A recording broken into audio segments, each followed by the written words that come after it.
Bismillahirrahmanirrahim. Innalhamdalillahi wassalatu wassalamu ala rasulillah wa ala alihi wa sahbihi wa mawala. Asyhadu la ilaha illallah wahdahu la syarikalah wa asyhadu anna sayyidina Muhammadan abduhu wa rasuluh la nabiyya ba'dah.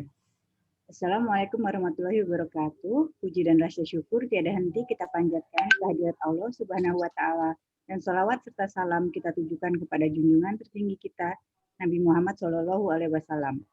Di hari yang penuh berkah ini, walaupun masih dalam masa pandemi, kita dapat kembali berkumpul untuk mengikuti kajian Al-Kalam bersama Kiai Haji Dr. Ali Nurdin MA dengan tema kajian Tadabbur Surat Al-Baqarah ayat 63 sampai 66. Hanya karena rahmatnya kita tidak merugi. Saya Rima Wirasakti mengundang rekan-rekan sekalian, apabila ada pertanyaan yang hendak diajukan kepada Pak Ustadz, silahkan cantumkan di chat. Dan sesi tanya jawab akan kami hadirkan di bagian akhir kajian ini, kurang lebih sekitar 15-20 menit. Langsung saja kami persilahkan Pak Ustadz Ali Nurdin untuk memulai kajian. Waktu dan tempat kami persilahkan. Bismillahirrahmanirrahim. Assalamualaikum warahmatullahi wabarakatuh. Alhamdulillah, salatu wassalamu ala rasulillah wa ala alihi wa sahbihi wa walah, la hawla wa la quwata illa billah. Allahumma faqihna fid din wa alimna ta'wil amma ba'd. Bapak-Ibu sekalian, rahimakumullah, mari kita lanjutkan dan sekarang kita masuk di ayat yang ke-63 dari surah Al-Baqarah. A'udzubillahi minasyaitonirrajim. Wa idh akhadna mitsaqakum wa rafa'na fawqakumut tur khudhu ma atainakum biquwwati wadhkuru ma fihi la'allakum tattaqun. Silakan, Pak.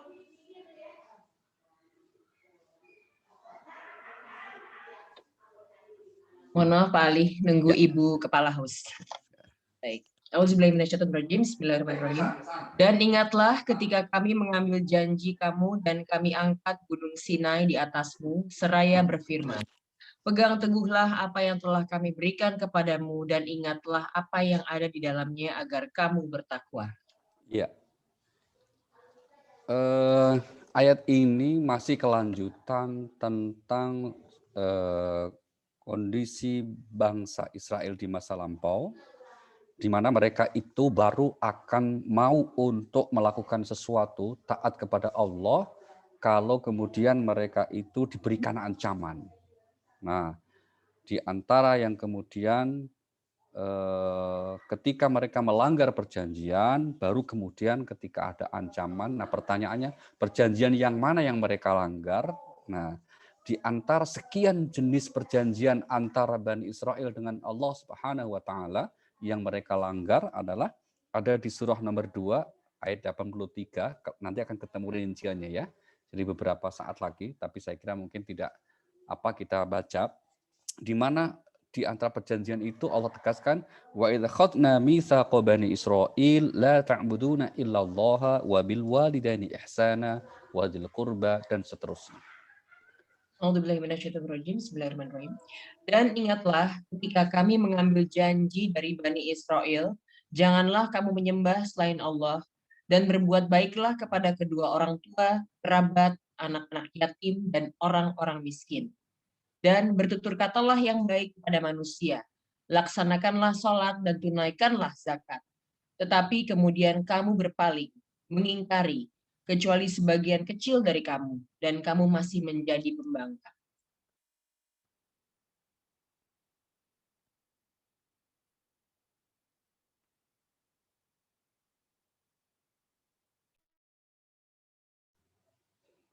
Mohon maaf termute ya. Mulai lagi tadi termute sedikit itu. Baik, ini rincian perjanjian antara Allah dengan Bani Israel. Yaitu diantaranya apa? Mereka tidak akan menyembah selain Allah. Berarti mereka bertauhid. Kemudian apalagi perjanjiannya? Berbakti kepada kedua orang tua. Kemudian apa? Kemudian berbuat baik kepada anak yatim, fakir miskin. Berbicara yang baik kepada manusia. Ya, kepada manusia, bukan kepada orang beriman saja, tapi pembicaraan itu yang baik itu ditujukan kepada seluruh manusia. Nah, ini contoh-contoh. Tapi kemudian di ayat ini juga katakan, kemudian mayoritas mereka itu berpaling dari perjanjian itu, alias mengingkari perjanjian itu, kecuali sedikit saja. Nah, ungkapan ini juga menunjukkan sekali lagi bentuk objektivitas dari Al-Quran, ya, tidak terbiasa mengeneralisir atas segala masalah. Itu. Maka meskipun sedikit, meskipun kecil, ya di antara Bani Israel yang baik itu ya diakui, gitu. Dan kecil sedikit sekali. Maka di ayat yang lain kita temukan misalnya ada di antara mereka yang baik, yang juga taat kepada Allah misalnya, ya diakui oleh Al-Quran. Mari kita lihat misalnya pengakuan ini secara tegas dinyatakan di surah Ali Imran ayat 113 ya. Surah 3 113 di mana Allah berfirman, "Laisu sawa'a min ahlil kitab ummatun qa'imatun yatluna ayatillahi ana al-laili wa hum yasjudun." Surah yang ketiga Ali Imran ayat 113. Bismillahirrahmanirrahim. Mereka itu tidak seluruhnya sama. Di antara ahli kitab ada golongan yang jujur. Mereka membaca ayat-ayat Allah pada malam hari dan mereka juga bersujud atau sholat. Iya, mereka ada yang jujur, ada yang baik. Maka dikatakan di antara ahli kitab itu tidak semuanya sama. Ada orang-orang yang baik di antara mereka itu. Nah, maka kemudian Al-Quran ketika mengecam suatu kelompok bangsa itu bukan berarti seluruhnya. Tapi kalau toh ada di antara mereka meskipun hanya kelompok kecil, itu tetap diakui. Itu tetap diapresiasi.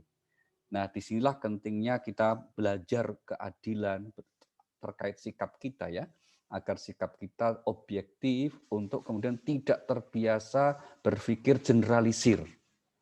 Misalnya kita sering mendengar orang suku ini begini, kelompok ini begini. Ini yang saya kira sungguh sikap yang tidak adil. Maka kita sebaiknya bersikap objektif, belajar untuk bersikap adil. Misalnya orang yang sering kita berikan katakanlah stigma, ini sebagai katakanlah kelompok menyimpang, itu pun pasti dalamnya juga bervariasi. Ini kelompok yang agak ketat, itu pun dalamnya juga pasti bervariasi. Maka kita mesti harus belajar objektivitas dalam seperti ini. Dalam bahasa agama itu bersikap proporsional, ya wasatiyah. Kita mencoba untuk dalam menjalani kehidupan beragama itu selalu mengedepankan sikap titik tengah, sikap wasatiyah, sikap moderat, agar kiranya agama ini tidak menjadi pemecah belah, tapi pemersatu.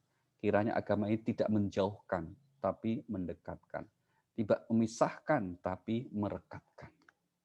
Kira-kira begitu. Karena kalau kita beragama dengan cara seperti itu, maka misi diutusnya Rasulullah yang membawa Al-Quran akan tercapai. Itu apa? Sebagai rahmatan lil alamin. Surah nomor 21 ayat 107 Allah menegaskan prinsip ini. Wa ma arsalnaka illa rahmatan lil alamin. Bismillahirrahmanirrahim.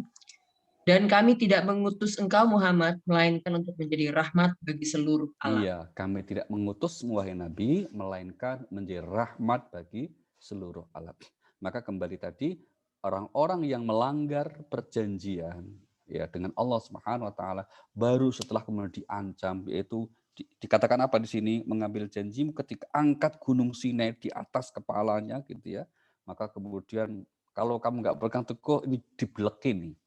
Diblek itu apa ya bahasa Indonesia-nya? Mengeblekin itu bahasa Indonesia apa? Yang bahasa Indonesia standar itu mengeblekin. Menimpa itu ya kalau menimpa kan cuma atap ini. Ini gunung diangkat diblekan gitu loh. Itu yang pas ya, nanti tolong dicari yang pas ya, ini diksi yang tepat itu. Karena kalau menimpakan itu ya mau cuma kecil gitu. Ini besar, satu wilayah gitu kira-kira akan menimpa mereka semuanya itu. Nah, kalau diancam seperti itu mereka itu. Nah, mungkin pertanyaannya kenapa Allah harus mengancam seperti itu? Karena Allah Maha tahu. Wong Allah yang mencipta manusia kok. Memang golongan kelompok ini hanya bisa dengan cara seperti itu, mereka itu taat gitu. Maka wajar kalau para nabi itu pun dari golongan mereka juga gitu. Itu hikmahnya gitu. Karena mereka dianugerahi di satu sisi kelebihan-kelebihan dengan kecerdasannya dan seterusnya. Tapi pada saat yang lain pembangkangannya juga luar biasa gitu. Nah, kita beruntung umumnya orang kita itu memang sudah baik-baik ya, orang Indonesia, orang Nusantara ini umumnya kita lahir sudah punya gen baik-baik, tidak punya DNA bangkang lah. Ya, tidak hanya DNA bangkang, maka kita tidak punya pengalaman perang besar di antara masyarakat kita itu. Kita tidak punya sejarah peperangan misalnya ya, antar suku, antar kelompok masyarakat yang sampai sampai itu turun temurun terus muncul lagi, kita tidak punya itu. Kalau toh di masa lalu kalau kita baca babat sejarah Jawa ya itu ada perang, katakanlah perang Bubat namanya, itu ya tidak seberapa. Tidak sampai mengoyak keharmonisan kita sebagai sebuah komunitas bangsa. Baik, kita kembali.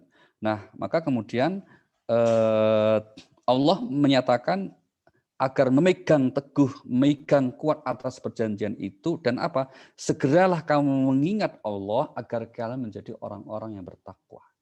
Ini di akhir ayat yang ke-63 itu. Ingatlah Allah, semoga kalian menjadi orang yang bertakwa. Ada dua kata yang dipakai oleh Al-Quran yang biasanya kita terjemahkan dengan kata semoga. Yang pertama adalah kata la'alla, seperti ayat ini, la'allakum tattaqun. Yang kedua kata asa. Nah, para ulama bahasa kemudian mengartikan kalau ada kata la'alla, semoga kalian, begitu, la'allakum, itu disebutnya dengan al-ihtimal as-saghir, kemungkinan kecil terjadinya. Gitu. Tapi kalau pakai asa itu hampir pasti. Maka misalnya ayat yang memerintahkan agar kita mengerjakan sholat tahajud misalnya, itu Allah tidak menggunakan redaksi la'alla, tapi pakai asa. Itu berarti apa? Kalau kalian mau bertahajud, itu hampir pasti kalian akan mendapatkan makom yang terpuji. Ya, coba kita lihat surah 17 ayat 79. Wa minal laili fatahajjat bihi nafilatan lak asa ayyab'asaka rabbuka maqamam mahmuda. Bismillahirrahmanirrahim. Dan pada sebagian malam, lakukanlah sholat tahajud sebagai suatu ibadah tambahan bagimu.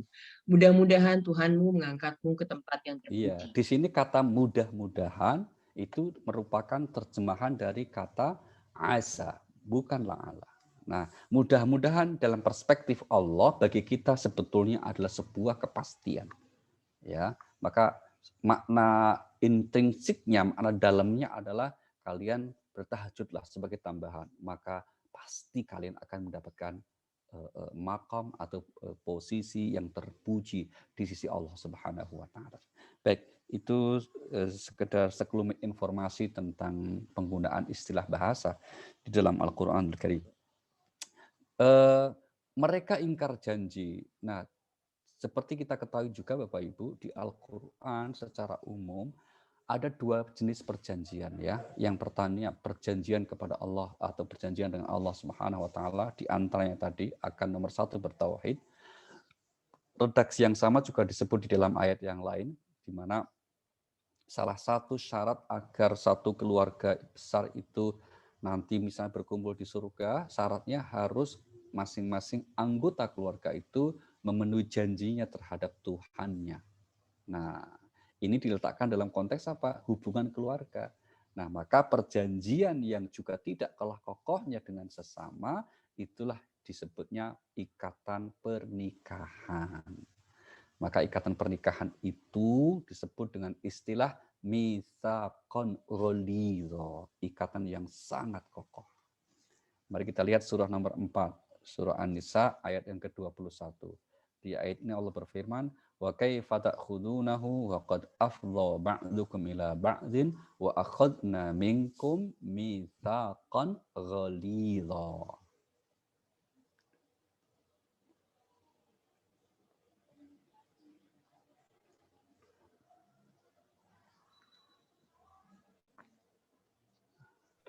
Ya, Baik Pak, mohon maaf Pak, wifi-nya lagi agak-agak ini Ya Pak. biasa lah, Mbak. Ya Pak. Baik, Mm.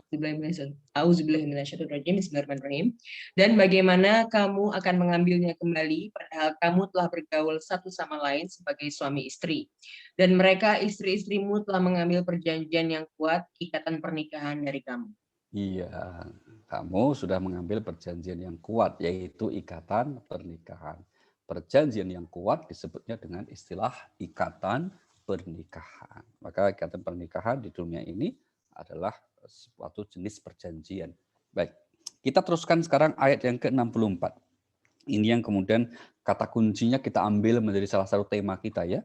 Allah berfirman, "A'udzubillahi minasyaitonirrajim, tsumma tawallaitum min ba'di dzalik, falaula fadlullahi 'alaikum wa rahmatuhu lakuntum minal khasirin." Silakan, Mbak. Ayat 64-nya. Auzubillahiminasyaitonirrajim, bismillahirrahmanirrahim.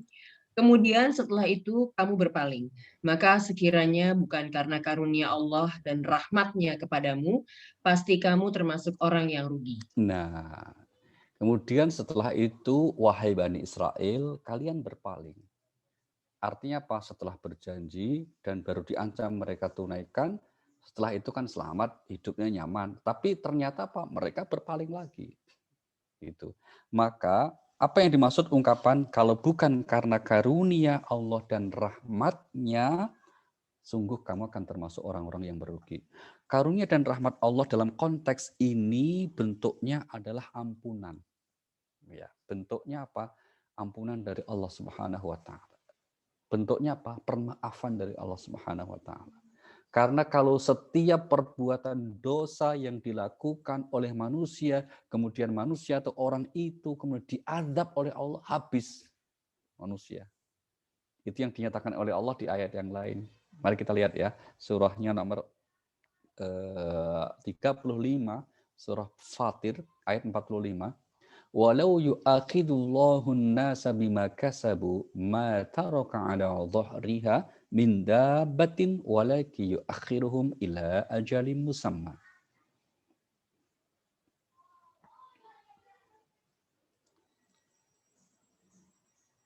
Silakan. Auzubillahiminasyaitonirrajim, bismillahirrahmanirrahim. Dan orang-orang yang sebelum mereka telah mendustakan para rasul, sedang orang-orang kafir Makkah itu belum sampai menerima 1/10 dari apa yang telah kami berikan kepada orang-orang terdahulu itu. Tapi mereka mendustakan para rasulku. Maka lihatlah bagaimana dahsyatnya akibat kemurkaanku. Surahnya 35, Mbak. Surah Fatir. Oh, salah ya Pak, itu 34. Ayat, Maaf, ya, Pak.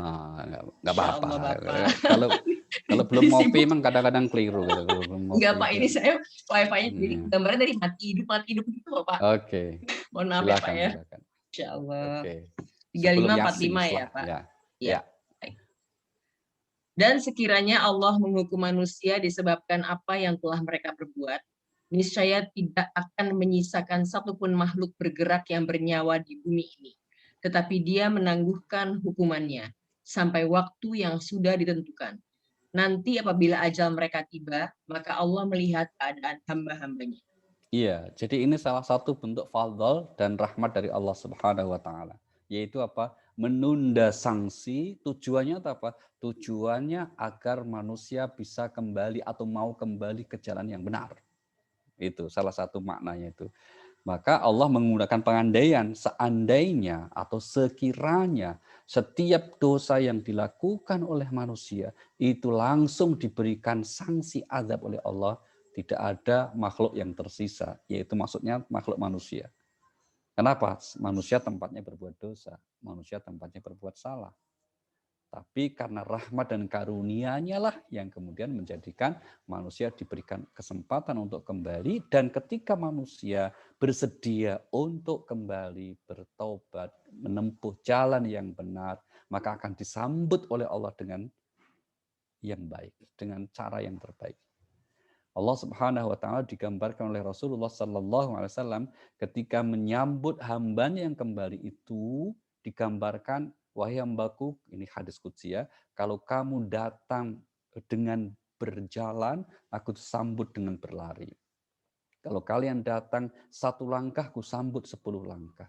untuk menggambarkan betapa senangnya, bahagianya, cintanya Allah Subhanahu wa taala terhadap hamba-hambanya yang bersedia untuk kembali ke jalan yang benar. Nah, dalam konteks Bani Israel ini, maka kemudian atas mereka yang berpaling, Allah tidak segera berikan azab.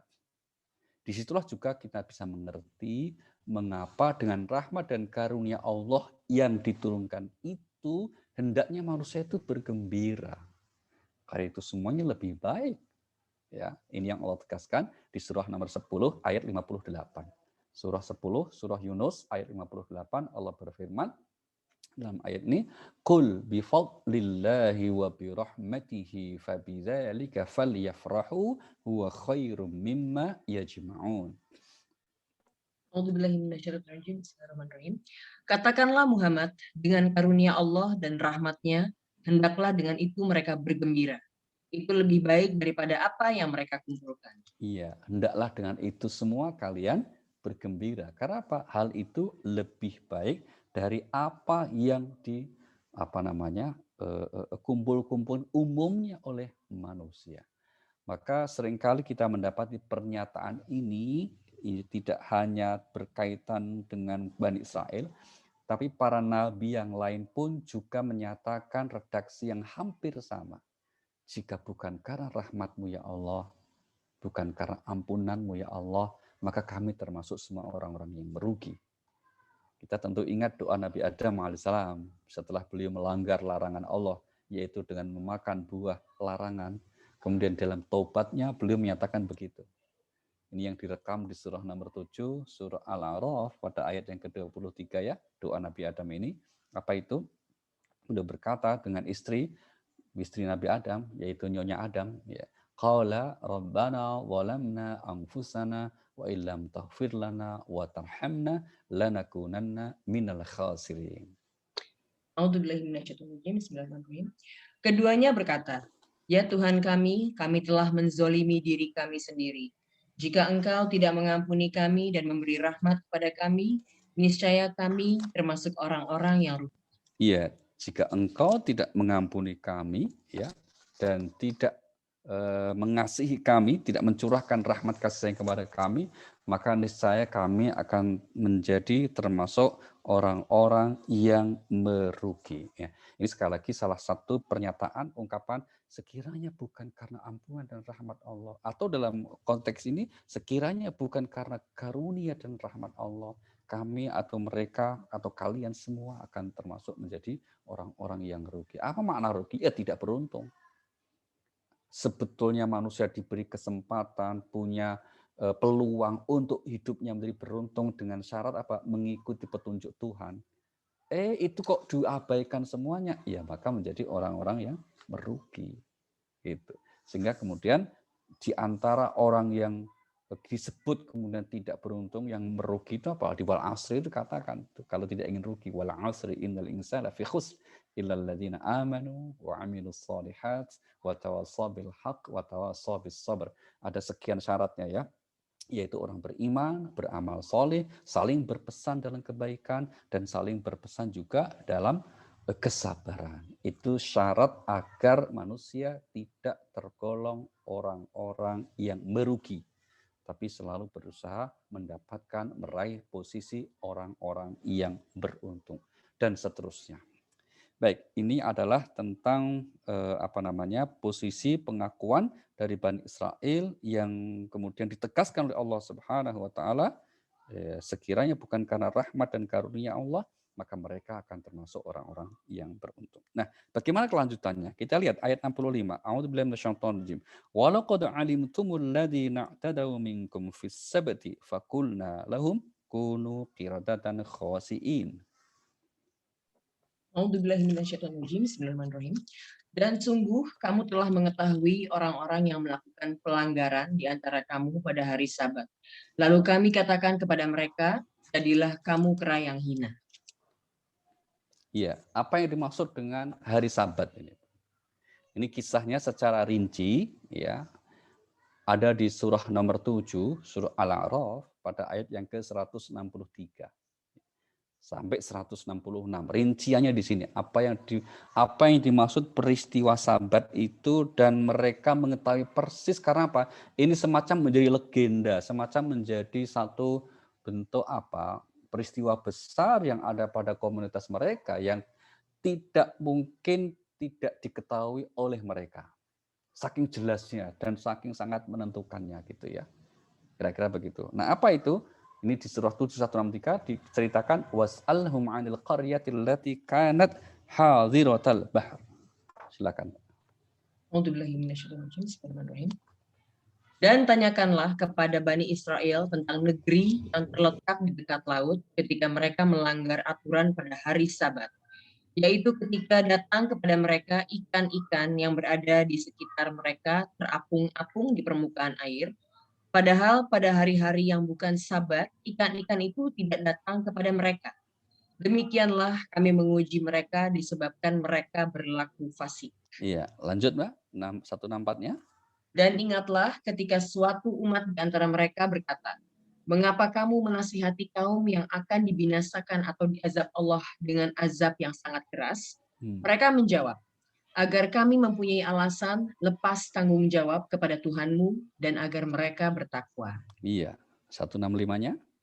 Maka setelah mereka melupakan apa yang diperingatkan kepada mereka, kami selamatkan orang-orang yang melarang orang berbuat jahat, dan kami timpakan kepada orang-orang yang zalim siksaan yang keras, disebabkan mereka selalu berbuat fasik. Apa itu? 166. Maka setelah mereka bersikap sombong terhadap segala apa yang dilarang, kami katakan kepada mereka, jadilah kamu kera yang hina. Nah, sama ini. Jadilah kamu kera yang hina. Ini rinciannya. Jadi peristiwa Sabat itu adalah satu peristiwa di mana komunitas Bani Israel yang ini diperdebatkan di mana letaknya gitu. Yang jelas mereka tinggal di sebuah wilayah yang dekat dengan pantai. Ya.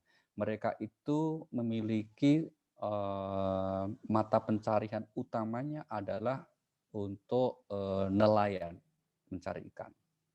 Nah, kemudian mereka memohon melalui nabinya yang diutus saat itu, bukan Nabi Musa ya, karena Nabi Musa sudah wafat ceritanya ini, yang diutus kepada mereka agar memohon kepada Allah ada satu hari khusus di mana hari itu mereka tidak akan mencari nafkah.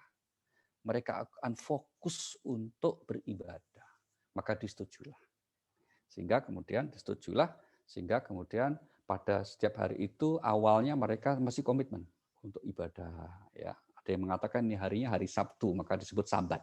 Gitu. Nah, kemudian setelah mereka berjalan waktu, Allah menguji mereka dengan cara apa? Setiap hari di mana mereka ibadah itu, justru Allah kemudian mendatangkan kepada mereka ikan yang banyak itu. Sementara di hari yang lain ikan itu nggak muncul. Maka terpikir oleh mereka bagaimana caranya ini. Nah, itu ya. Sehingga kemudian mereka akhirnya membendung pas hari itu. Ini untuk istilahnya hilah namanya. Hilah itu mencoba mencari celah ketentuan agama gitu. Sehingga setiap hari Sabat itu mereka tidak mencari ikan, tapi itu tempat dibendung. Ya, supaya ikannya tidak pergi gitu. Nanti ngambilnya di hari yang lain. Tapi hal seperti itu dibaca oleh Allah dinilai sebagai juga sebuah tindakan fasik yang tidak dibenarkan. Berarti apa? Yang ada dalam hati mereka adalah dunia. Gitu. Yang ini yang kemudian menyelisihi perjanjian mereka dengan Tuhan.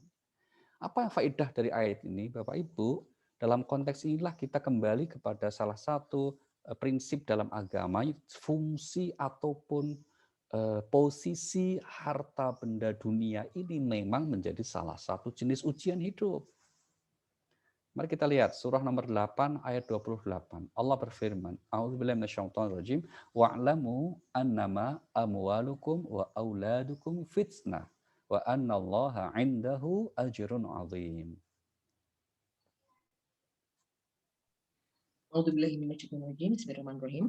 Dan ketahuilah bahwa hartamu dan anak-anakmu itu hanyalah sebagai cobaan, dan sesungguhnya di sisi Allah ada pahala yang besar. Iya, hartamu dan anakmu sebagai cobaan. Ya, harta dan anak itu sebagai apa? Cobaan. Nah, tapi sayangnya manusia biasanya akan menganggap mendapat cobaan itu kalau untuk hal-hal yang tidak menyenangkan. Maka digambarkan di ayat yang lain, orang-orang kalau sedang mendapatkan kelapangan, kesuksesan, kesenangan, itu mereka beranggapan Tuhan sayang kepadanya. Tapi sebaliknya kalau sedang mendapat kesulitan, kesusahan, dia menganggap Tuhan sedang menghinakannya. Mari kita lihat pernyataan Allah ini di surah nomor 89, surah Al-Fajr, ayat yang ke-15 dan 16. Allah menggambarkan, fa'ammal insan idza mabtalahu rabbuhu fa'akramahu wa na'amahu fayaqulu rabbi akraman. Auzubillahiminasyaitonirrajim. Bismillahirrahmanirrahim. Maka adapun manusia apabila Tuhan mengujinya lalu memuliakannya dan memberinya kesenangan, maka dia berkata, Tuhanku telah memuliakanku. Namun apabila Tuhan mengujinya lalu membatasi rezekinya, maka dia berkata, Tuhanku telah menghinaku. Nah, itu ya, manusia biasanya kan punya asumsi anggapan seperti itu. Kalau sedang mendapatkan kesenangan, kesuksesan, dia menganggap Tuhan memuliakan. Tapi kalau sedang menguji atau memberikan beberapa kesulitan hidup, dia berkesimpulan Tuhan menghinakan. Maka Allah mengatakan apa? Kalla, sekali-kali tidak seperti itu. Yang berpikiran seperti itu dikatakan oleh lanjutan ayat ini, ayat 20-nya boleh itu Mbak, surah 89 ayat 20, dikatakan apa? Wa tuhibbunal mala hubban jamma. Auzubillahiminasyaitonirrajim. Bismillahirrahmanirrahim. Dan kamu mencintai harta dengan kecintaan yang berlebihan. Iya, kamu mencintai harta dengan kecintaan yang berlebihan. Ungkapan ini juga menunjukkan bahwa mencintai harta benda kehidupan dunia ini secara wajar dan proporsional itu adalah fitrah. Fitrah itu sesuatu yang ditanamkan oleh Allah sejak awal. Berarti boleh, tidak masalah. Kita senang dengan segala hal yang berkaitan dengan materi di kehidupan dunia ini. Karena kita sedang hidup di dunia. Gitu. Yang tidak boleh kalau kesenangan kita terhadap dunia ini sampai menjadikan kita melalaikan atau bahkan melupakan kebahagiaan akhirat. Itu yang masalah. Ya. Fitrah naluri manusia mencintai kesenangan dunia, itu Allah juga abadikan dan nanti dibandingkan ya. Coba kita lihat surah nomor 3, surah Ali Imran ayat 14, Allah berfirman apa? Zuyyina linnasi hubbus syahawati minan nisa wal banin wal qanatir muqantarati minadh dhahab wal fiddah wal khailil musawwamati wal an'ami wal hars. Dzalika mata'ul hayatid dunya. Auzubillahiminasyaitonirrajim. Bismillahirrahmanirrahim. Dijadikan terasa indah dalam pandangan manusia cinta terhadap apa yang diinginkan, berupa perempuan-perempuan, anak-anak, harta benda yang bertumpuk dalam bentuk emas dan perak, kuda pilihan, hewan ternak, dan sawah ladang. Itulah kesenangan hidup di dunia, dan di sisi Allah lah tempat kembali yang paling baik. Iya, lanjut 15-nya, Mbak. Katakanlah, maukah aku kabarkan kepadamu apa yang lebih baik dari yang demikian itu? Bagi orang-orang yang bertakwa, tersedia di sisi Tuhan mereka surga-surga yang mengalir di bawahnya sungai-sungai, mereka kekal di dalamnya, dan pasangan-pasangan yang suci, serta ridha Allah. Dan Allah Maha melihat hamba-hambanya. Iya, ini ya, dihiasi bagi manusia itu kesenangan terhadap daftar kesenangan hidup di dunia. Ada sampai 6 itu ya, lawan jenisnya wanita, kemudian anak-anak, emas perak, kemudian kuda pilihan, kendaraan itu ya, kemudian binatang ternak, sawah ladang. Itulah kesenangan hidup di dunia. Jadi kalau kemudian digambarkan manusia, memang begitulah. Maka yang dilarang, yang kemudian diatur oleh agama, jangan sampai berlebihan. Ya, jangan sampai seseorang itu mencintai kehidupan ini berlebihan.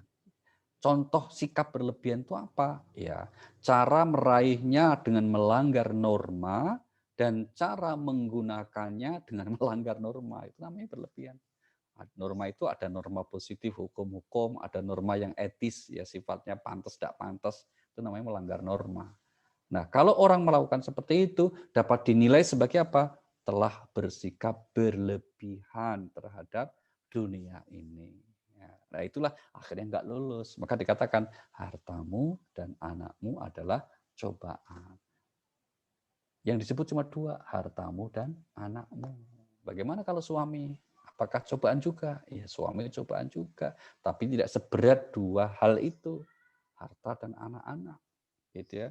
Bagaimana dengan istri? Apakah cobaan juga? Ya, cobaan juga, tapi tidak seberat dua hal itu, harta dan anak-anak. Mengapa? Ya karena keduanya itu sesuatu yang secara naluriah kita memiliki rasa cinta yang luar biasa. Maka di Al-Quran itu tidak ada ayat yang memerintahkan agar kita mencari harta. Nggak ada. Kenapa? Nggak usah disuruh, manusia cari.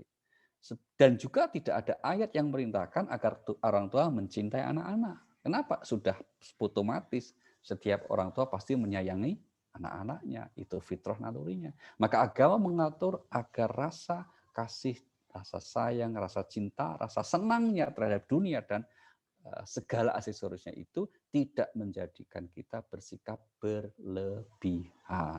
Dalam ayat yang lain itu dikatakan sebagai cobaan kembang-kembang kehidupan dunia. Namanya kembang itu tidak akan selamanya. Mesti ada saatnya layu, ada saatnya kemudian menjadi buah. Itu disebut kembang. Kita lihat ya surah nomor 20, surah Toha ayat 131. Wala tamuddanna 'ainaika ila ma matta'na bihi azwajam minhum zahratal hayatid dunya linaftinahum fi. Dan janganlah engkau tujukan pandangan matamu kepada kenikmatan yang telah kami berikan kepada beberapa golongan dari mereka sebagai bunga kehidupan dunia agar kami uji mereka dengan kesenangan itu. Karunia Tuhanmu lebih baik dan lebih kekal. Iya, baik. Kita teruskan ke ayat utama kita, yaitu ayat 65 tadi. Ya, bagaimana kemudian hakikatnya ketika Allah mengatakan, jadilah kamu kera yang hina. Pertanyaannya ini menjadi bahasan yang cukup panjang lebar di kalangan para mufassir, para ahli tafsir. Apakah kemudian kaum Bani Israel yang dikisahkan dalam ayat ini benar-benar secara fisikal, secara wujud itu terus menjadi kera betul, ya? Apakah ini hanya sebuah ungkapan penggambaran? Sebetulnya fisiknya tetap manusia, tapi perilaku mereka dikatakan seperti seekor atau seperti kera yang hina. Nah, sudah hakikatnya yang tahu persis hanya Allah Subhanahu wa taala. Untuk hal yang seperti ini tidak terlalu penting untuk kita mencoba mencari pendapat mana yang lebih kuat ya. Yang penting pelajarannya apa, kira-kira gitu aja. Nah, pelajaran pentingnya penyebutan binatang di Al-Quran termasuk kera misalnya itu untuk menggambarkan itu buruk kalau dilakukan manusia. Jadi Al-Quran itu banyak menggunakan binatang sebagai sebuah perumpamaan untuk manusia. Ingat, bukan untuk merendahkan binatang itu sendiri ya. Karena kalau binatang kan tidak ada norma. Maka kalau keranya kita nggak boleh menghina kera. Kita nggak boleh termasuk mohon maaf menghina babi itu nggak boleh. Wah, babi binatang hina dina. Kenapa? Jadi babi juga ketetapan Allah. Ya kan, menjadi seekor anjing misalnya nggak boleh kita hina itu, dasar makhluk anjing, nggak boleh. Kenapa? Menjadi seekor anjing juga itu ketetapan Allah gitu, dan itu tidak ada pilihan. Maka pernah kita sampaikan di majelis kita ini ya, seorang ulama besar Syekh Hasan Al-Basri yang wafat tahun 110 Hijriah, ketika suatu saat berjalan bersama santri atau murid-muridnya lewat sebuah gang gitu ya, ada seekor anjing datang berlawanan, maka Syekh mengisyaratkan kasih jalan dia gitu. Padahal tadi muridnya mau memukulnya, tapi Syekh mengatakan kasih jalan dia. Setelah lewat akhir jalan, murid-murid tanya, ya Syekh kenapa anjing ngaco kok kita kasih jalan sampai dihormati kayak orang itu? Dia bilang apa? Sempat anjing itu melihat ke saya dan seakan dia berkata, wahai manusia, apa yang menjadikan kamu, perasaanmu merasa lebih hebat dari aku seekor anjing? Kamu ujub seperti itu, modalmu itu apa? Oh, aku jadi anjing juga ketetapan Allah. Aku ini juga menjalani takdirnya Allah jadi seekor anjing. Terus kok kamu merasa lebih mulia? Sama-sama makhluk aja kok. Kira-kira begitu. Maka Syekh Hasan langsung menyadari bahwa anjing pun adalah makhluk Allah Subhanahu wa taala. Nah, demikian juga binatang-binatang yang lain. Ada binatang yang menjadi perumpamaan simbol positif. Apa itu? Lebah. Maka ada surah An-Nahl. Rasulullah sampai mengatakan seorang mukmin jadilah seperti lebah. Lebah itu apa? Yang dimakan bagus, yang diproduksi, dikeluarkan juga semuanya bagus. Semuanya bermanfaat. Dari madunya, ya, meskipun pasti ibu-ibu nggak suka madu, itu pasti, udah nggak usah ditanya lah, pasti nggak suka madu ya. Apalagi madu asli itu pasti nggak suka. Terus apa itu? Liurnya, terus kemudian semua yang berkaitan dengan lebah itu menjadi bermanfaat. Nah, seorang mukmin kata Nabi jadilah seperti lebah, yaitu apa? Selalu membawa manfaat sekelilingnya, selalu membawa manfaat untuk orang lain. Sehingga Rasulullah SAW mengatakan khairun nas anfa'uhum linnas. Sebaik-baik orang itu yang bermanfaat untuk orang lain. Nah, ada juga binatang yang netral. Netral itu ada baiknya, ada kurang baiknya. Apa itu? Semut. Maka ada surah An-Naml. Ya, An-Naml. Itu apa? Semut itu ya ada baiknya gotong royong, itu sisi positifnya, jaga persaudaraan. Tapi salah satu sisi buruk semut kalau dilakukan manusia, lobanya, sifat lobanya, nggak baik gitu ya. Nah, ada juga binatang yang memang itu buruk kalau itu dilakukan oleh manusia. Apa ya? Binatang ternak atau secara khusus disebut misalnya apa? Keledai. Ya, keledai itu disebut Al-Quran sampai 4 kali, semuanya menggambarkan itu buruk untuk manusia, tidak dicontoh.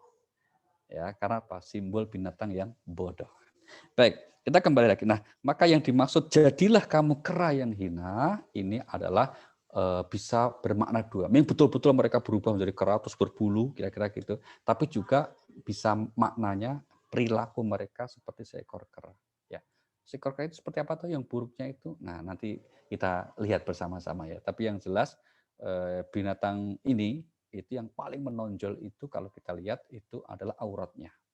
Aurat kera itu kalau bulunya semuanya satu warna, itu begitu sampai di auratnya itu berbeda warnanya. Nah, ini kemudian juga menjadi pembahasan penafsiran itu. Oh, mereka adalah orang-orang yang kemudian kehidupannya itu terlanjur atau terbiasa bebas, tidak terikat dalam kehidupan pernikahan. Tapi wallahu alam. Baik. Mari kita lanjutkan. Ayat yang terakhir, ayat 66. Allah berfirman kemudian masih menggambarkan tentang sekelompok Bani Israel yang melanggar perjanjian Yaumus Sabat ini. Apa itu? Faja'alnaha nakalal lima baina yadayha wa ma khalfaha wa mau'izatal lil muttaqin.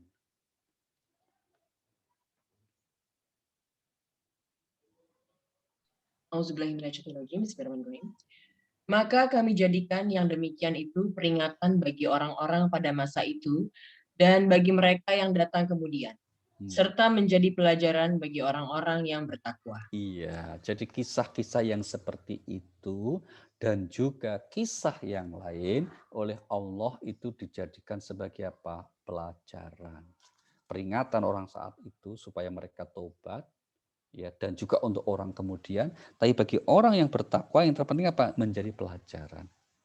Dan inilah memang salah satu fungsi utama dari kisah. Seperti kita ketahui Bapak Ibu, seperempat isi Al-Quran itu kisah. Ya, Al-Quran itu kan ada 6.200 sekian ayat ya.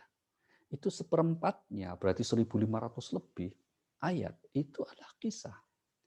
Dan kisah di dalam Al-Quran itu kisah yang faktual, nyata, bukan imajinatif, bukan fiksi. Gitu ya. Meskipun memang tidak detail, seperti buku sejarah. Kalau buku sejarah kan detail, pelakunya namanya siapa, profilnya seperti apa, kejadiannya kapan, wilayahnya di mana, bagaimana kejadiannya, waktunya kapan. Itu sejarah akan bicara seperti itu. Tapi kalau di Al-Quran, itu kesemuanya tidak ada kecuali hanya kisahnya.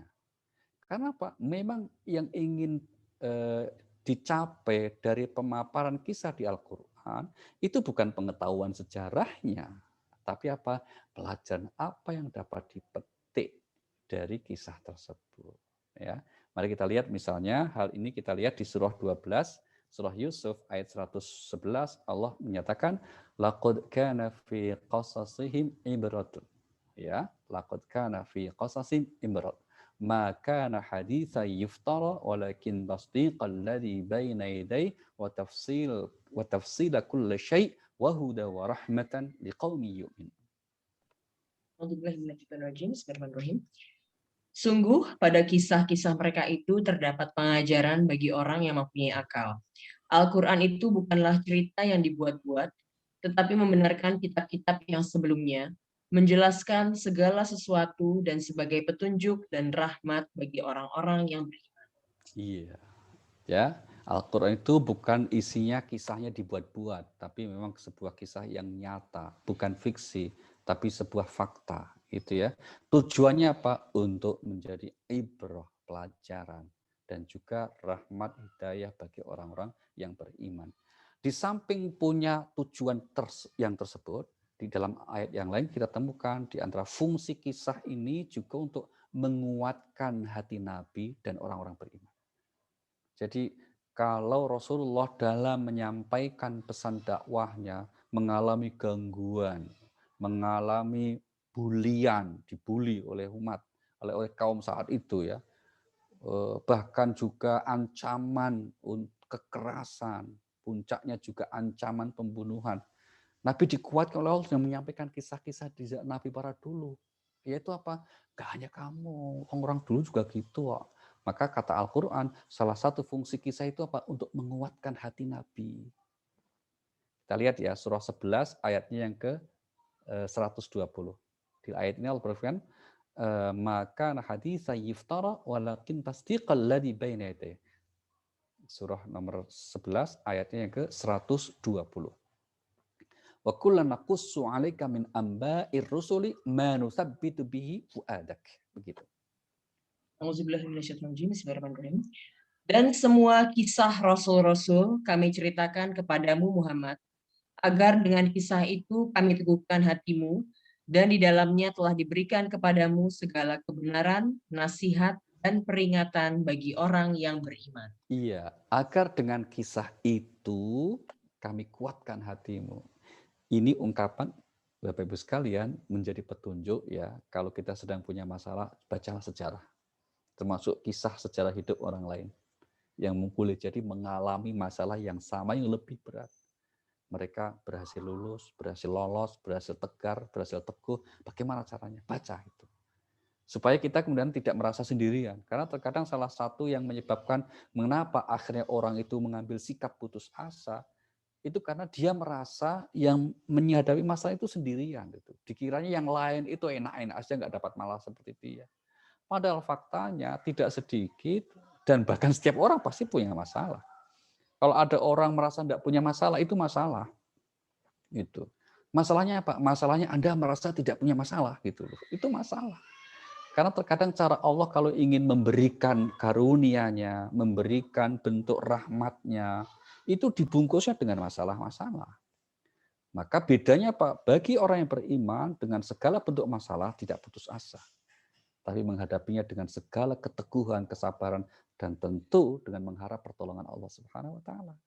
Maka dia berhasil lulus menghadapi masalahnya, dan disitulah kemudian Allah akan memberikan rahmatnya. Terus akan seperti itu. Maka jangan pernah takut dengan masalah.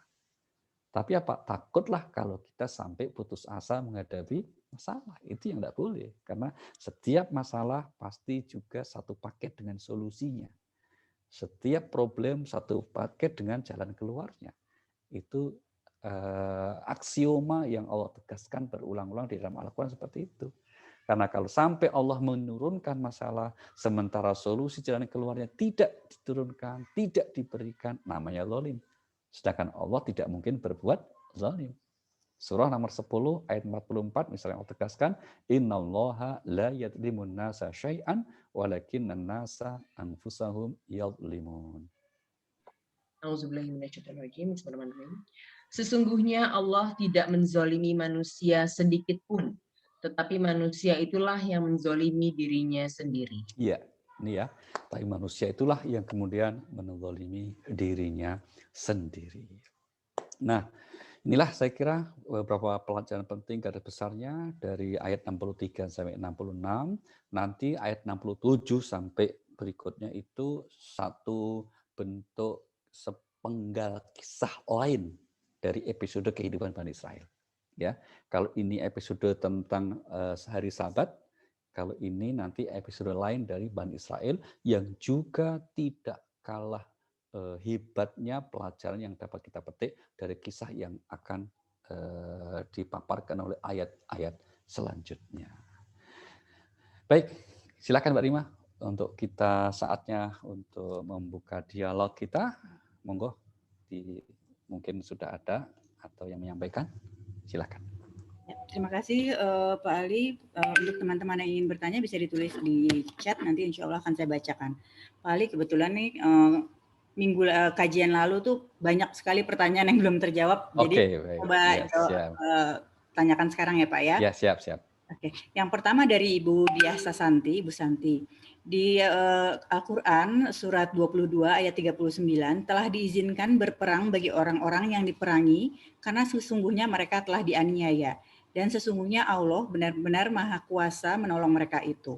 Ayat ini sering dipakai beberapa golongan untuk memerangi atau berjihad.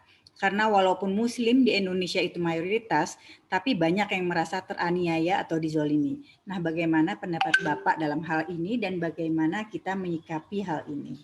Iya, satu itu tafsir SPD namanya, Mbak.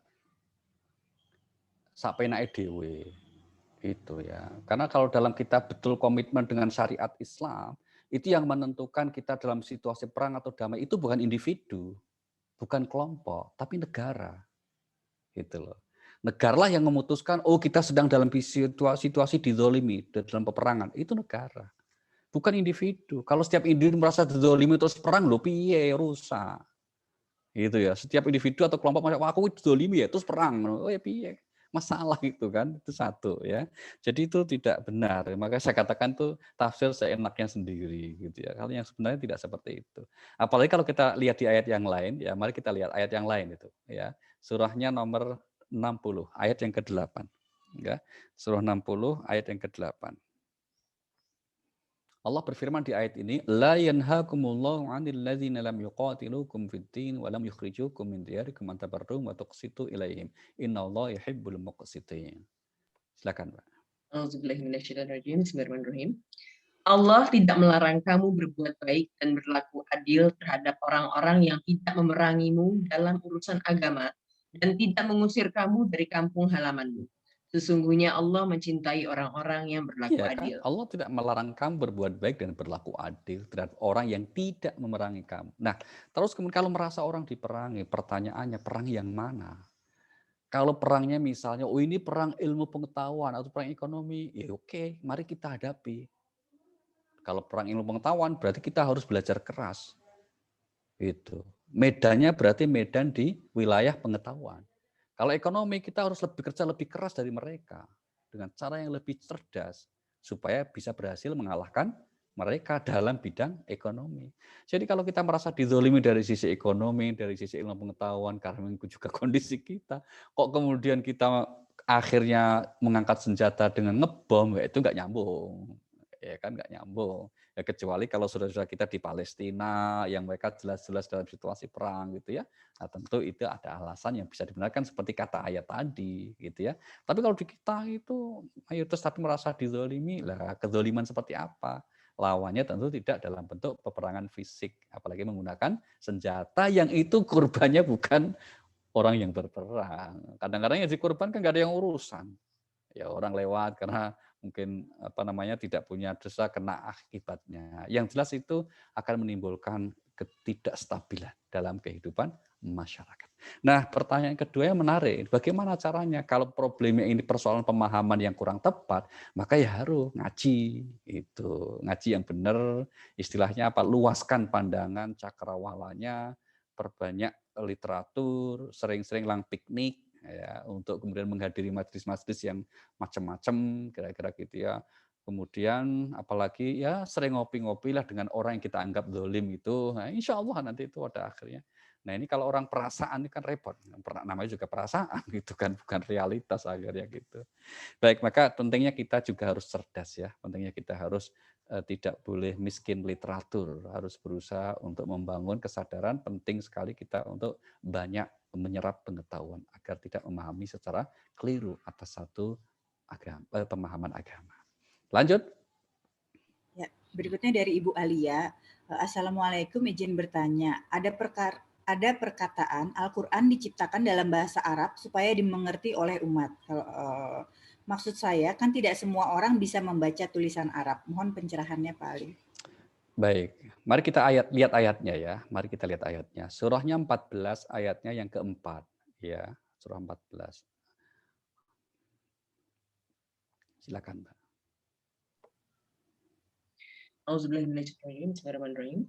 Dan kami tidak mengutus seorang rasul pun, melainkan dengan bahasa kaumnya, agar dia dapat memberi penjelasan kepada mereka. Maka Allah menyesatkan siapa yang dia kehendaki dan memberi petunjuk kepada siapa yang dia kehendaki. Dia yang maha perkasa, maha bijaksana. Iya, kami tidak mengutus seorang rasul pun, melainkan menggunakan bahasa kaumnya. Maka Nabi Isa ya pakai bahasa Ibrani, karena diutus pada bangsa Ibrani pada mulanya. Demikian juga nabi-nabi sebelumnya diutus kepada kaumnya, maka media wahyu dari Allah menggunakan bahasa kaumnya. Itu logis-logis saja. Satu itu. Nah, sekarang pertanyaannya gini, problemnya di sini. Allah ingin menjadikan ajaran yang diturunkan itu bersifat universal. Ya, bersifat universal. Universal itu artinya apa? Untuk seluruh umat manusia. Maka dikatakan wa ma arsalnaka illa kafatan linnas. Coba lihat Mbak, surah nomor 34 ayat 28. Ya, wa ma arsalnaka illa kafatan linnasi basyira wa nadhira. Ya. Dan kami tidak mengutus engkau Muhammad, melainkan kepada semua umat manusia sebagai pembawa berita gembira dan sebagai pemberi peringatan. Tetapi kebanyakan manusia tidak. Ya, poin kita pada pernyataan kami tidak mengutus kepada engkau, wahai Nabi, melainkan untuk seluruh manusia. Nah sekarang seluruh manusia itu dengan tutur kata bahasa yang beraneka macam. Nah kira-kira nih Tuhan kemudian pakai bahasa milih yang mana ya? Kan tidak mungkin firman Tuhan itu dalam bentuk semua bahasa, padahal ada ribuan bahasa yang ada. Maka dipilihlah satu bahasa yang tentu pilihan Tuhan itu memiliki keistimewaan. Kenapa yang dipilih medialnya adalah bahasa Arab kemudian. Di samping itu Nabi Muhammad orang Arab yang dakwah pertamanya kepada komunitas Arab, tapi pasti ada keistimewaannya atas bahasa ini. Nah kita sebagai orang yang kemudian bukan berbahasa Arab, nah, tugas kita adalah kemudian berusaha belajar dengan sungguh-sungguh. Nah, kalau kita merasa belajar langsung tidak bisa, maka kita belajar kepada yang bisa mengakses informasi pengetahuan Al-Quran yang berbahasa Arab itu. Itu hal yang wajar logis saja ya, dalam segala hal. Dan catatan kami, ingin saya garis bawahi bahwa jangan berasumsi bahwa orang Arab yang bahasa sehari-harinya Arab, otomatis paham bahasa Al-Quran. Enggak. Belum tentu. Ya, sekedar contoh saja. Ini mohon maaf. Uni Emirat Arab, negara Arab itu. Uni Emirat Arab itu negara Arab, penduduknya berbahasa Arab. Tapi kemudian mencari penceramah-penceramah yang untuk dijadikan imam di seluruh negara, rata-rata di kota-kota besarnya itu, justru mencari ke Indonesia. Ya, tahun ini bersama menterinya yang kemudian membuka peletakan batu pertama Masjid Syekh Zayed di Solo itu sekaligus mereka mengadakan tes untuk calon-calon imam. Karena yang 2 tahun lalu sudah habis kontraknya, ada yang lanjutin, ada yang tidak. Nah pertanyaannya, kenapa mereka kok justru mencari ustadz? Ya karena terkadang meskipun kita tidak berbahasa Arab, kita punya kemampuan juga untuk memahami dan menjelaskan agama dengan bahasa Arab. Memang tidak semua orang gitu. Jadi artinya yang berbahasa Arab pun tidak otomatis ngerti bahasa Al-Quran. Karena yang bahasa Al-Quran itu bahasa tinggi sekali ya, bahasanya tinggi sekali. Ya, jadi sekali lagi meskipun mereka sehari menggunakan lingua franca berbahasa Arab, kan ada 300 juta lebih orang yang berbahasa Arab di seluruh negara Arab itu, tapi tidak semua mereka paham tentang bahasa Al-Quran. Itulah objektifnya, sehingga kita pun yang bukan berbahasa Arab punya hak untuk bisa mengerti. Syaratnya apa? Belajar. Ya, belajar. Dan Allah sudah menjanjikan, kami mudahkan Al-Quran untuk dipelajari. Lihat surah nomor 54 ayat 17. Sampai 4 kali Allah sebut itu. Walaqad yassarnal Qur'ana lidzikri fahal mim muddakir. Ya, surah 54 Al-Qamar ayat 17.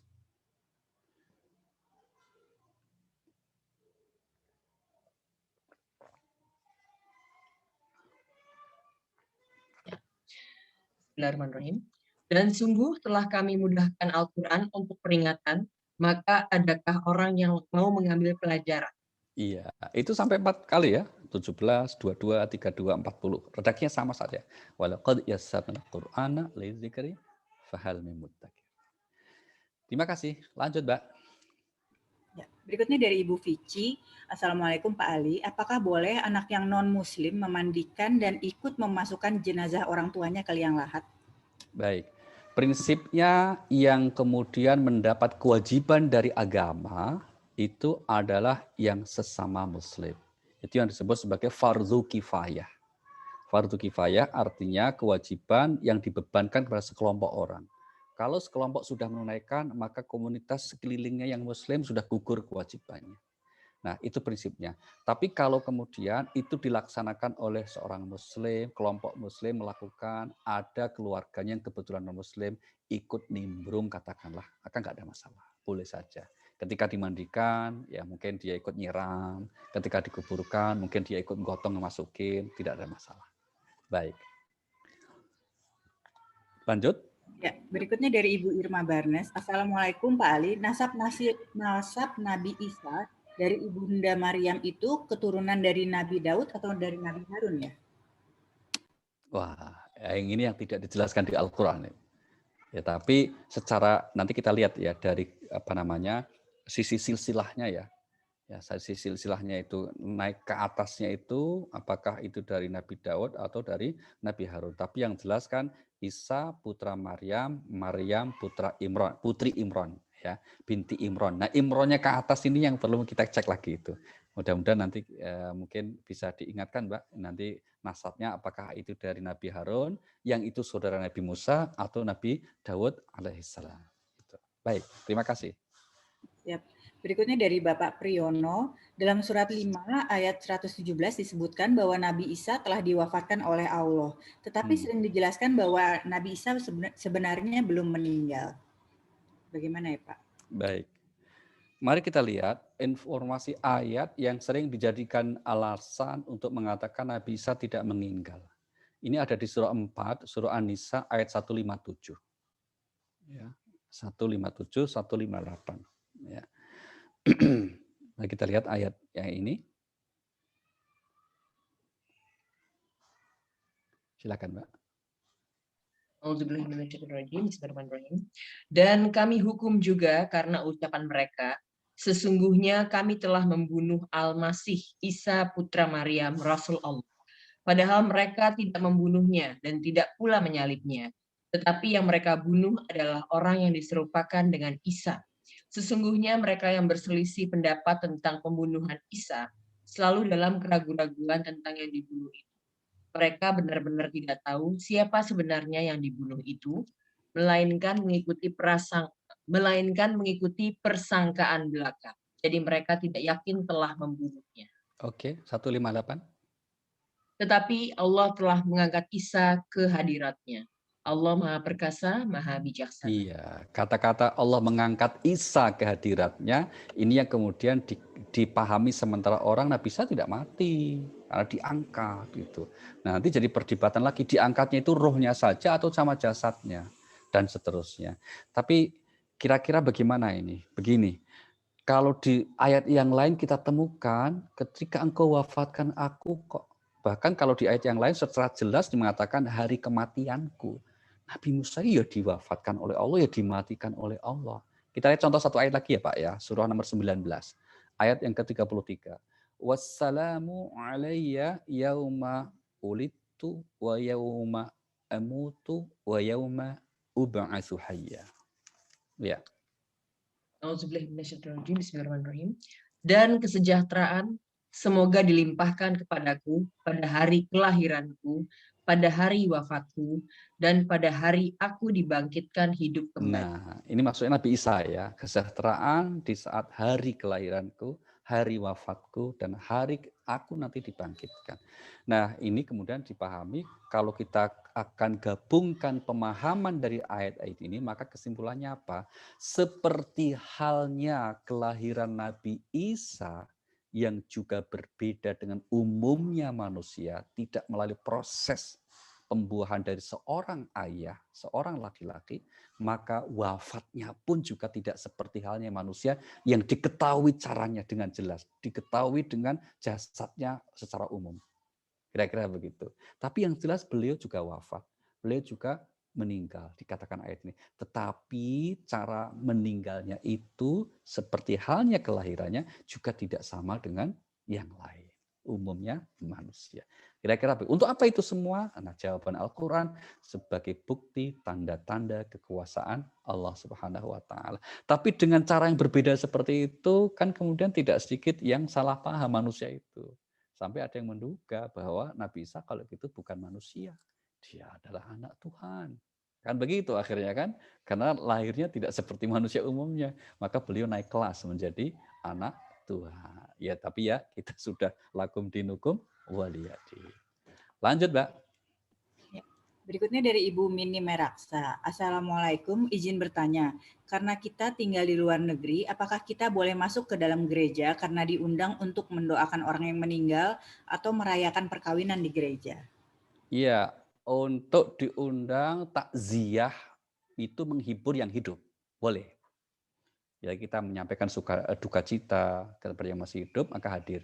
Tapi tentu tidak ikut dalam konteks kita mendoakan seperti ritual sebagai Muslim, ikut baca Al-Fatihah, atau ikut cara mereka yang kemudian dalam kebaktian, penghiburan dalam arti ibadah, ya tidak. Karena kita berlaku lakum dinukum waliyadin. Tapi dalam konteks kemanusiaan, hubungan manusia, kita bertakziah, ya, apakah di gereja atau di rumah, atau kita menghadiri resepsi pernikahan, apakah di gereja atau di gedung di rumah, yang menikah adalah orang saudara kita yang orang Kristiani misalnya, atau agama lain, non-Muslim, nggak ada masalah, boleh saja. Itu dalam konteks hablum minannas, gitu ya. Yang kemudian batasnya jelas itu kalau sudah mencakup wilayah ritual ibadah agamanya masing-masing. Seperti halnya mereka tidak kita tuntut untuk ikut sholat misalnya, tidak kita tuntut ikut mengerjakan Jumatan misalnya, tidak. Tapi ya sudah, ini wilayahnya ritual ibadah yang itu adalah menjadi wilayah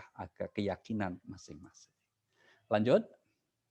Berikutnya dari Ibu Irma Barnes. Assalamualaikum Pak Ali. Apakah anak yang murtad itu tidak lagi berhak menjadi ahli waris? Apabila anak itu anak tunggal, apakah hak warisnya dapat dipindahkan kepada keponakan yang muslim?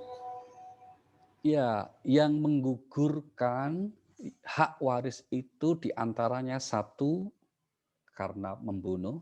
Jadi kalau anak membunuh orang tuanya, terus kemudian dia diketahui gitu kan, tangkap, maka itu gugur hak warisnya. Yang kedua karena berpindah keyakinan. Nah pertanyaannya, kalau itu anak tunggal, terus kemudian warisnya ke siapa? Nah tentu akan kepada pihak-pihak yang setelah anak, jalur berikutnya. Bisa siapa? Bisa kemudian misalnya kepada saudara. Kalau orang tua masih ada, ya ke orang tua. Kalau sudah nggak ada juga, kepada saudara. Saudara itu bisa kakak, bisa adik. Kalau itu kemudian juga sudah wafat, maka kemudian bisa menjadi anaknya saudara atau ponakan tadi. Nah, itu boleh. Gitu ya, saya kira begitu. Kalau itu semuanya nggak ada, tinggal sebatang kara, ya itu sudah menjadi haknya yang bersangkutan untuk mungkin dipesankan, wasiatkan untuk fisabilillah. Itu lebih bagus. Lanjut. Tapi anak yang murtad tadi boleh dikasih ya dalam bentuk apa, hibah misalnya. Ya hibah misalnya. Ya sudah, ini saya masih hidup, kamu meskipun murtad tak kasih bagian lah, ini buat kamu. Itu boleh. Tapi kalau kemudian sudah wafat itu menjadi harta waris, maka kemudian beliau sudah gugur sebagai hak warisnya. Itu yang masih berlaku begitu. Oke. Berikutnya dari Bapak Anto Lutano Budianto. Assalamualaikum Pak Ustadz, surat 5 ayat 48 bahwa perbedaan itu umat muslim dan non-muslim hendak menguji kita atas pemberian Allah. Nah, bagaimana perbedaan antar sesama umat muslim dan muslim, karena banyak sekarang sesama muslim saling mengkafirkan. Apakah lakum dinukum waliyadin berlaku juga untuk sesama muslim? Sepertinya tidak ya Pak ya. Lakum dinukum itu konteksnya dengan non-muslim. Maka semestinya tidak. Semestinya tidak. Cuma dalam realitasnya seringkali kalau ada orang yang kemudian, sebetulnya itu bukan fenomena baru. Sejak Rasulullah sudah memprediksi akan ada orang yang punya pandangan seperti itu, pandangan takfiri begitu ya. Maka kemudian berhati-hati sekali. Rasulullah sampai mengatakan kalau ada yang mengkafirkan pihak lain itu hampir pasti ada satu yang mengkafir. Gitu. Maka jangan sampai kita melakukan tindakan seperti itu. Yang kemudian berhak untuk menyatakan seorang itu kafir atau tidak dalam syariat Islam, sebetulnya itu adalah kemudian adalah pengadilan. Maka pengalaman di negara-negara yang menerapkan ketentuan ini, maka pengadilan yang kemudian menjatuhkan apakah si fulan betul sudah murtad alias sudah menjadi kafir, itu kemudian dalam tidak bisa individu atau kelompok sekali lagi.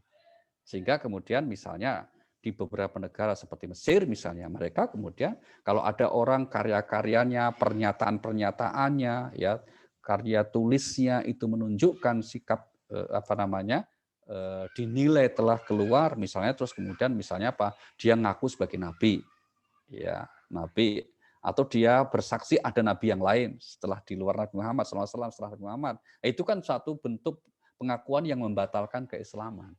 Itu. Atau dia mengatakan misalnya apa, rukun Islam itu cuma satu, yang lain itu nggak benar itu. Itu sudah sikap yang dapat dinyatakan sebagai pembatal keislaman seseorang. Tapi itu sekali lagi itu nanti secara formal yang memutuskan adalah pengadilan. Begitu. Antar pribadi kita kalau hanya beda pilihan pilihan calon presiden, calon kepala daerah kok langsung kafir, ya saya kira itu sikap yang melampaui batas. Apalagi kalau hanya persoalan-persoalan yang khilafiyah, bukan persoalan pokok. Begitu ya. Baik, lanjut. Oke, berikutnya dari Nino ini Pak. Assalamualaikum Pak Ali, mau bertanya, apakah nanti di akhir zaman Khawarij dan Syiah akan mendapat rahmat dari Allah? Wah, nanya ya ke Allah itu Mas. Nanya ke Allah itu ya. Ya wallahu alam ya.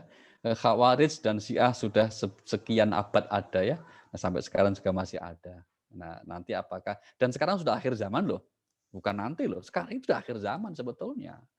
Maka di akhir zaman ini kok kemudian orang-orang mau masih mengaji seperti teman-teman Bapak Ibu di Al-Qalami. Luar biasa ini.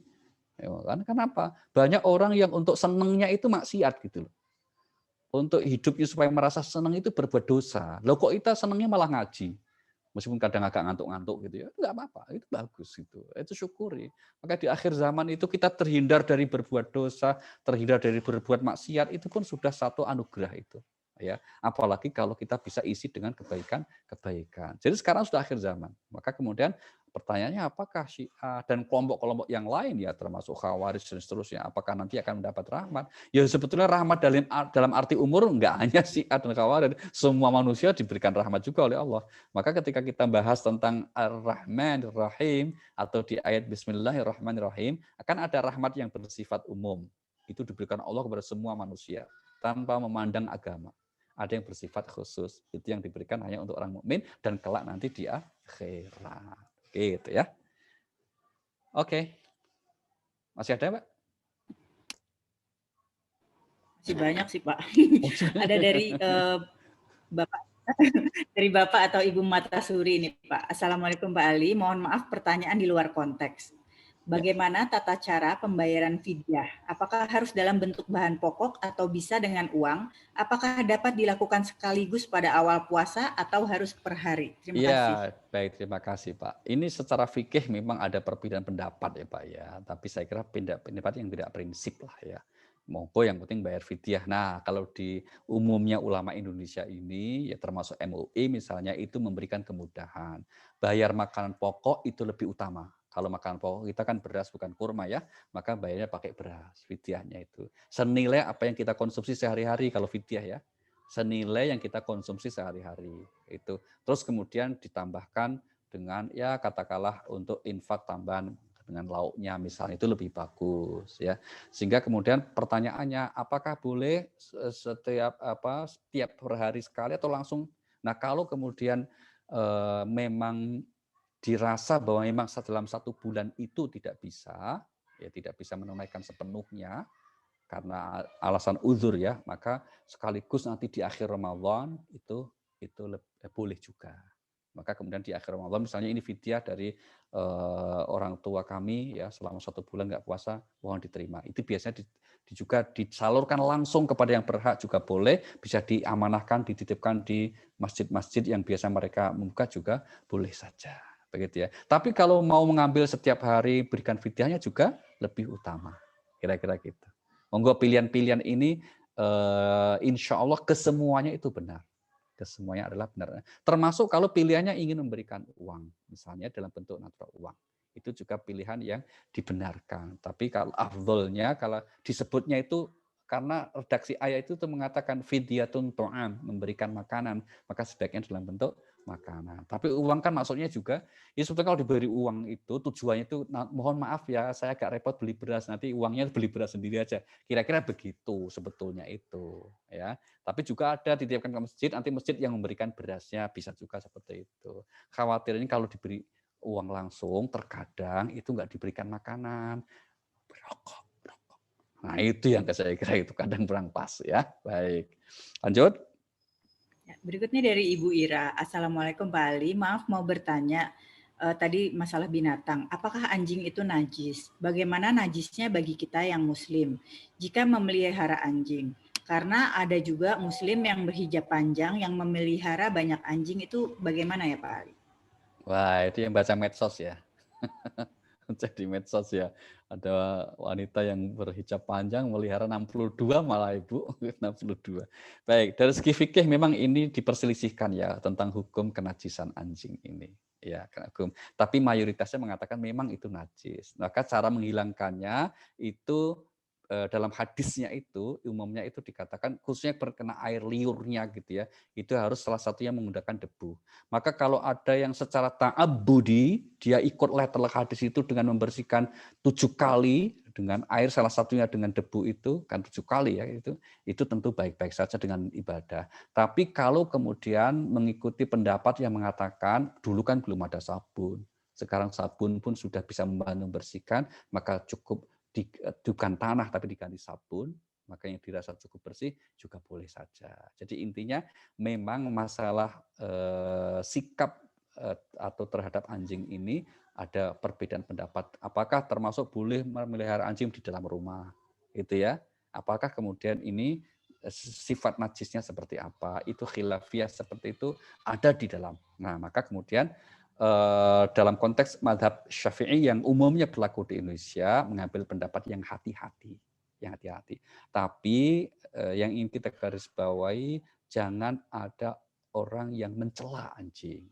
Tadi alasannya tadi karena menjadi anjing itu juga ketetapan Allah, itu juga makhluk Allah. Bahwa kemudian nggak suka, kemudian itu mungkin meyakini liurnya najis, ya sudah sampai situ aja. Jangan kemudian membenci seekor anjing. Begitu. Terima kasih. Apalagi sampai ditabrakin gitu ya Pak. Pernah lihat tuh. Iya.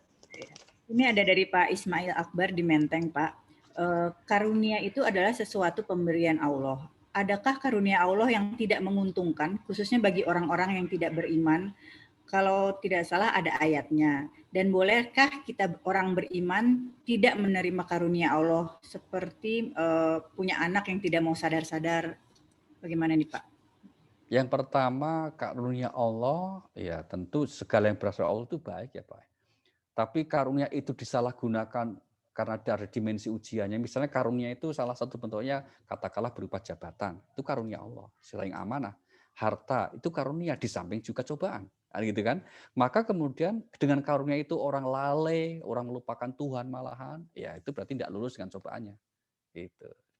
Bukan karunianya yang salah, tapi sikap orang itu yang keliru ketika menyikapi karunia Allah. Itu.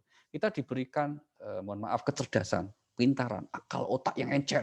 Tapi kok seperti Bani Israel yang sudah kita bahas ini, dengan itu malah durhaka, ya berarti dia tidak lulus. Mestinya dia bersyukur, mestinya dia gunakan untuk kemaslahatan, gitu ya. Sehingga kemudian tidak menjadi hal yang buruk buat dia. Kemudian yang kedua, kalau kemudian sama ini karunia anak itu sebagai amanah sekaligus karunia. Kalau kemudian ada seorang tua yang diberi ujian dengan perilaku anaknya, ya memang salah satu dimensi anak itu sebagai ujian. Maka tadi kita sebut hartamu dan anakmu adalah cobaan. Terus piye? Gimana sikap kita? Ya sabar. Nasihati, didik dengan cara baik, dan doakan. Kalau semua langkah-langkah yang diajarkan agama sudah kita lakukan, kita sudah mendidiknya dengan baik, menasihati dengan baik, mendoakan dengan sungguh-sungguh, anaknya tetap dablek ya, tetap nggak benar, ya sudah. Tanggung jawab sudah selesai. Nabi Nuh juga punya anak yang durhaka. Gitu ya. Jadi tanggung jawab kita sudah selesai, mengantarkannya mendidik dengan cara baik. Nanti apakah di akhirat dipertanggungjawaban? Semua kan dipertanggungjawabkan termasuk anak. Tapi kalau kita bisa mempertanggungjawabkan, ya Allah saya sudah mendidiknya kok.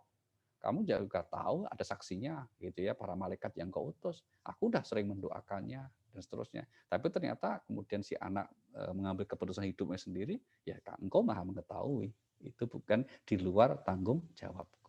Kira-kira begitu. Lanjut.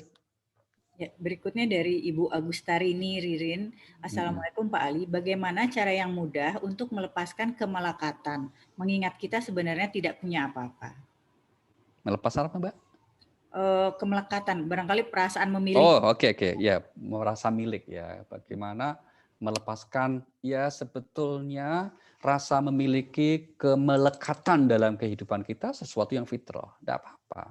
Tapi jangan sampai rasa kemelekatan itu melebihi cinta kita kepada Allah Subhanahu wa taala. Itu yang tidak boleh. Ya, bukan melepaskan ya, Bu, tapi menjaga jarak yang proporsional. Itu.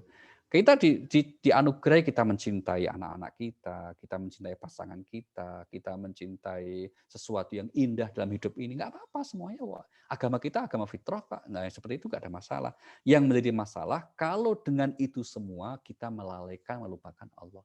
Atau melanggar larangan Allah. Itu yang masalah. Jadi jangan dilepaskan kemelekatan itu, tapi dijaga jaraknya yang proporsional. Nah, disinilah pentingnya kita mengerti batas-batas aturan agama. Begitu. Kalau sudah ngomongnya pelan tuh berarti sudah selesai nih, Mbak. Gitu. Iya, oke. Mungkin bisa kita lanjutkan kalau masih ada. Mohon disimpan sebagai bank soal ya. Kira-kira gitu. Terima kasih Bapak Ibu sekalian. Mohon maaf untuk pertanyaan yang mungkin belum sempat dibacakan Mbak Rima. Insya Allah dapat kita lanjutkan di sesi berikutnya. Dan untuk akhir sesi kita seperti biasa, mari kita berdoa membaca surat Al-Fatihah yang kita niatkan untuk kita semuanya, keluarga kita, kerabat kita, dan kawan-kawan kita. Mungkin ada yang sedang sakit, semoga Allah beri kesembuhan. Yang sedang punya kesulitan hidup, semoga diberikan kemudahan. Yang sedang punya hajat yang baik, semoga Allah kabulkan. Ala hadhihi niyyah al-Fatihah. A'udzubillahi minasyaitonir rajim. Bismillahirrahmanirrahim. Alhamdulillahirabbil alamin, arrahmanir rahim, maliki yaumiddin. Iyyaka na'budu wa iyyaka nasta'in. Ihdinas siratal mustaqim, siratal ladzina an'amta 'alaihim ghairil maghdubi 'alaihim waladdallin. Amin. Terima kasih dan mohon maaf. Wassalamualaikum warahmatullahi wabarakatuh. Waalaikumsalam warahmatullahi wabarakatuh. Subhanakallahumma wa bihamdika asyhadu la ilaha illa anta astaghfiruka wa atubu ilaik. Terima kasih banyak Pak Ali atas ilmu yang tentunya akan sangat bermanfaat untuk kami. Kajian yang akan datang insya Allah akan berlangsung pada hari Rabu 31 Maret 2021 jam 16 atau jam 4 sore dengan tema Tadabur Surat Al-Baqarah ayat 65 sampai 67, yaitu kisah tentang Baqarah. Terima kasih banyak atas perhatian dan waktunya Bapak Ibu sekalian. Mohon maaf apabila ada kekurangan. Semoga kita semua senantiasa dalam limpahan rahmat, lindungan, dan keberkahan Allah Subhanahu wa Ta'ala. Saya Rima Wirasakti, perwakilan dari Kajian Al-Qalam undur diri. Wassalamualaikum warahmatullahi wabarakatuh. Waalaikumsalam warahmatullahi wabarakatuh.